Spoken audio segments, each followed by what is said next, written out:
Hey, I'd like to welcome you to another episode of Mission Matters. My name is Adam Torres, and if you'd like to apply to be a guest in the show, just head on over to missionmatters.com and click on Be Our Guest to apply. All right, so today I have Tim Millette on the line, and he is a writer and producer. His name of his production company is Majestic Worldwide Productions, and this is part of our AFM, that's our American Film Market Series, where we bring the best who attended and participated in AFM in Century City, California, or Los Angeles, California. Tim, welcome to the show. Thanks for having me, Adam. Great to be here. All right, Tim, we got to so for everybody listening, if you've never been on this show, normally we let the guests submit some questions, things if they want to bring it up, and we kind of look at them and we decide what's going to fit for the content, what's not. Tim, I'm approaching 7,000 interviews, and this is the first time. It's hard to give me a first question. Wow, my hat's off to you on that. And this is the question, which is better, Memphis or Texas barbecue? We're opening with that one, Tim. We'll get into what you do later in AFM later. I want to get this one going. What's up with this? Talk to me. Well, I got to tell you, being a proud Memphian, I have to give the hometown its credit. But I will say this, Texas has mighty good brisket. If you like pork barbecue, you might want to go with Memphis. But Texas brisket is really good, and I do have a soft spot for their other delicacies, if you will. But don't knock it till you try it. In fact, right here in Austin, that's some of the best you're going to find. Man, I got a confession. Whenever I've gone to Austin, and I keep on missing. I keep going to the wrong spots. I'm throwing it out there right now. And I've heard the same things, all these great things, or I'm catching the wrong spots. I'm like, wait a minute, what's going on here? But anyway, enough about the food. Let's get into okay. Well, let me tell you. Franklin, go for it. Franklin's is really good. Black's is really good. There's also this little place called County Line on the Lake. I got to show them some love. It's, you go out there, you can, not only can you eat, you can actually pull up on your boat to the dock, jump off, eat some Q, feed some ducks, which I personally enjoy doing, and then get back out and get some fishing done. A lot of special times and magic can be had. That's awesome. Well, let's dive in further into the interview here. So I want to get into what you're doing, especially what the Majestic Worldwide. But before we get into that, AFM, how did it treat you? Have you been before to the American film market? Is this the first time? Give us some of the backstory. Well, I went once last year when it was in Vegas. That was my first time attending, and my understanding of that was just the odd one out, so to speak. And I moved it back to Los Angeles there. And that one I did enjoy. Me personally, I was there testing the waters to see how things were. Right now it's a buyer's market. But I want to say this, the folks that organize and run AFM, they showed me some love. They're great human beings. It was a wonderful time. Now, they had some marvelous panels, got some nice networking done, met some great people. In fact, I need to follow up with a few things. That's my curse. Some people say I have a lack of focus. I'm like, oh, squirrel. But, yeah, things are going very well there. Yeah. How did, when you said you were out there testing, talk a little bit more about what you do and, what you were looking to accomplish there.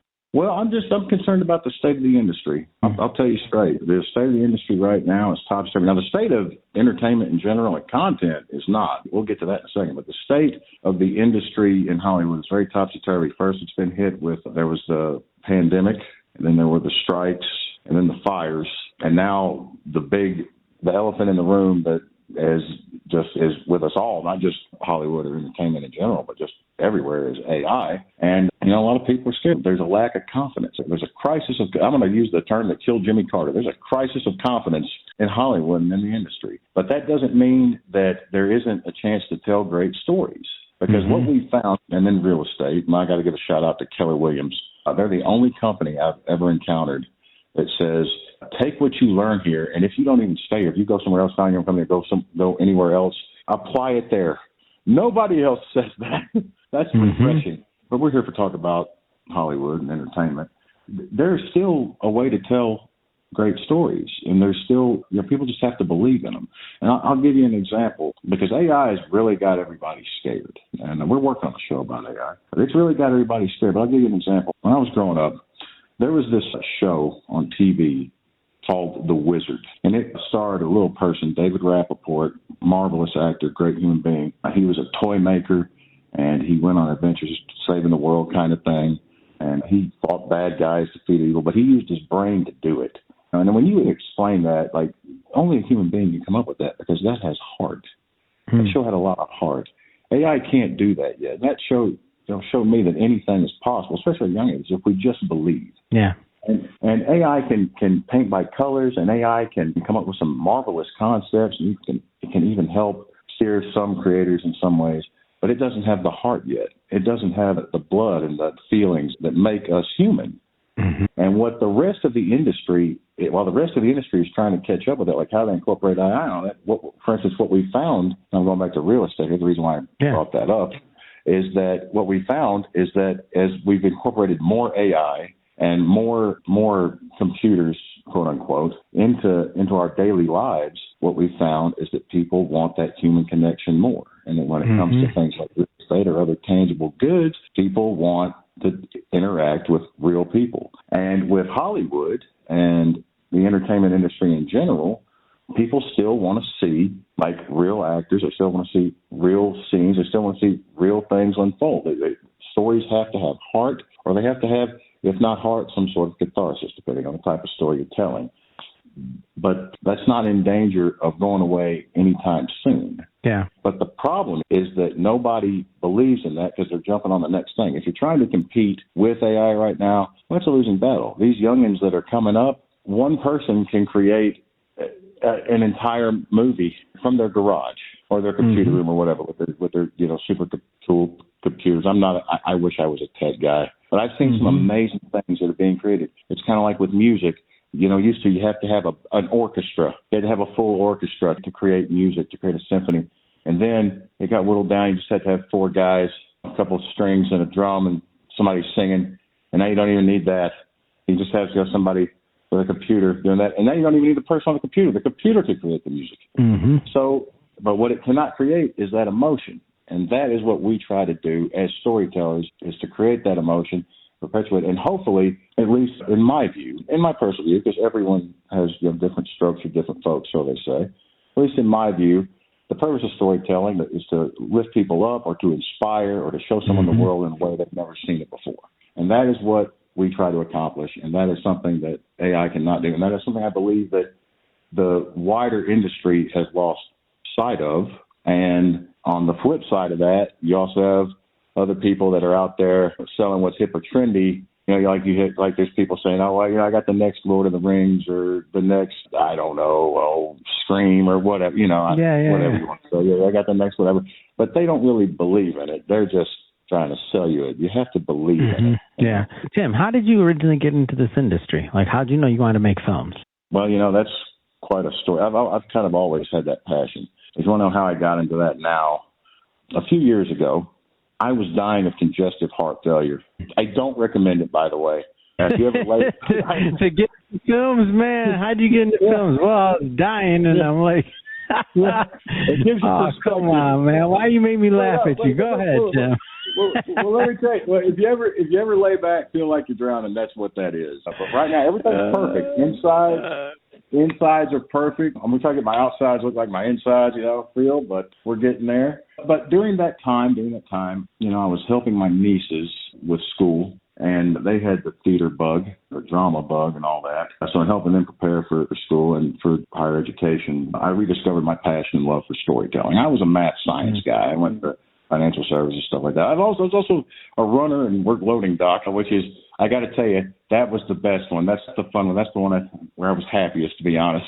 But I rediscovered my passion and love for storytelling, and I wrote a couple of things. I don't like to say I'm a writer because I'm not really a writer. I'm a guy who's written a few things. But I sent that out. They got some awards and accolades and whatnot. And, I don't want to brag on all that, but as far as getting the curricula vitae, so to speak, they did very well. And that's some people from Austin, and now I'm here. And then I was like, because I was in Memphis, I was like, I'm going to say goodbye to all this fabulous barbecue and see what the fabulous barbecue in Austin's like. I got to tell you, I'm not disappointed. But yeah, so I moved up shop to Austin, and what they're creating here is really special. For instance, the week before I went to AFM, I went to AFF, the Austin Film Festival. I attended that, but one of my stories did well there. And that is a great organization. That's a great festival. I recommend anybody attend that because it's real. That is art-centric, but it's got some amazing material that comes to art. I shouldn't say material. I should film and stories that come to that. It started primarily for storytelling, and it is great. So I gotta, and Tim, one thing I gotta get from you, man. I want to get this. I got a note here about the greatest story ever told. So I want to get that one out of you. What's the greatest story ever told? Oh, Lordy. Well, here we go. This is a favorite of my grandfather's. I love it. A grandfather's story here, man. We're making history, man. Let's do it. Let's do it. All right, here we go. Well, many years ago, many people believed that a being came down from the heavens. And he walked among us, and he spread a message of peace and love and performed miracles as he went. And this brought him to the attention of the local authorities, and he was chased and captured by the government. And alas, he died. I'm not here to make you sad. I'm here to share the good news, or the gospel, if you will. He came back to life. He was resurrected, and he ascended back up into the heavens. But before he did, he left us with one final message of hope for the future, that he would always be right here with us in our hearts. All we have to do is believe and have faith. And do you know who that's the story of? That's Jesus. Really? That's the story of E.T. What? That's the story of E.T. Wow, okay. But that was the favorite of my grandfather. Oh, that's great. I never put it together, man. That's amazing. Right. That's the power of storytelling. It teaches us all. Oh man, I love it. That's so good. Oh man, Tim, I knew you were going to be fun. To close us out, we're in 2026. It's February, early February, recording this. Like, what's on the plans for you for the rest of the year? Like, give me some of the goals. What's going on? Oh, okay. Well, I want to just tell you real quick about Majestic there, what we've got slated for, because we've got a wide array there. We're scheduled to do a show about AI beginning in April. It's called Deep in the Heart, Tech, Soul, and the Future. And we're going to show how it impacts not just entertainment, but a wide array of industries, excuse me, and how it affects a wide array of industries, everything from healthcare to finance to city planning and emergency response. Also, we got a show I've got called Celestial Express. I worked on that with my writing partner, Cindy Villarreal. She's great. She is one tough, smart cookie. That's a story about that's a story. She's the head honcho over at Majestic, by the way. Yeah, she's very smart, very tough gal. We got a story called Celestial, and that's about a family. I don't want to say in crisis, but let's just say with a lot of angst and lost. Let's just say and through the magic of this fantastical world, they come together, And then I have a story. I don't really want to write it. It's one that's on the back burner. Because I've got the one I got one set in Texas about the end of the world, the apocalypse. A bunch of college kids, and they start the apocalypse. They find this thing says, "Do not experiment on it." And naturally, what do? They experiment on it. Do not take this thing. They have to. Exactly. They cause the apocalypse. Everything goes to HE double hockey sticks. And they have to work together, but to not only save the world, but to save their friends. And I got that one's like Raiders meets Animal House. Then I got one of grunge rock fairy tale about a boy, a girl, and a Bigfoot. And they adopt a dog.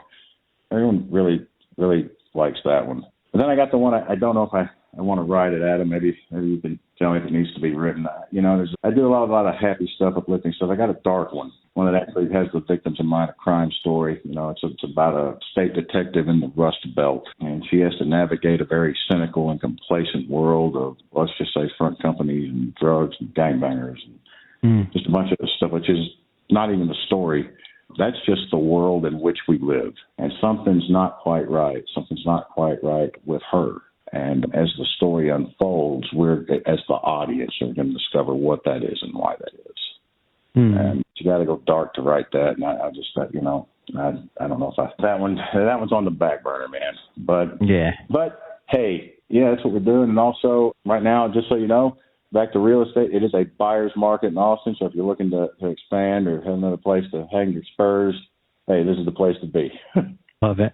Tim, how do people follow up? This has been great having you on the show today. How do people follow up? How do they connect with you if they want to learn more about the real estate that's going on in Austin, or about your films or any of the writing you're doing or anything else? How do they connect?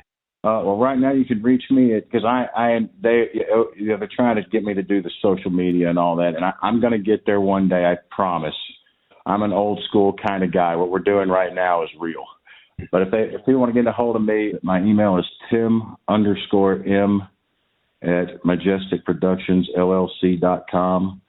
Again, that is tim_m@majesticproductionsllc.com. And I'd be happy to answer any questions about, well, anything. If all else fails, you can send me a smoke signal. All good there, Tim. Don't worry. And for everybody listening, we'll definitely put some notes in the show notes so you can connect with Tim, by the way. And speaking of the audience, if this is your first time with Mission Matters and you haven't done it yet, hit that subscribe or follow button. This is a daily show. Each and every day we're bringing you new content, new ideas, and hopefully new inspiration to help you along the way on your journey as well. So hit that subscribe or follow button. And Tim, man, appreciate you coming on. Thanks so much. Thanks for having me, Adam. Glad to be here.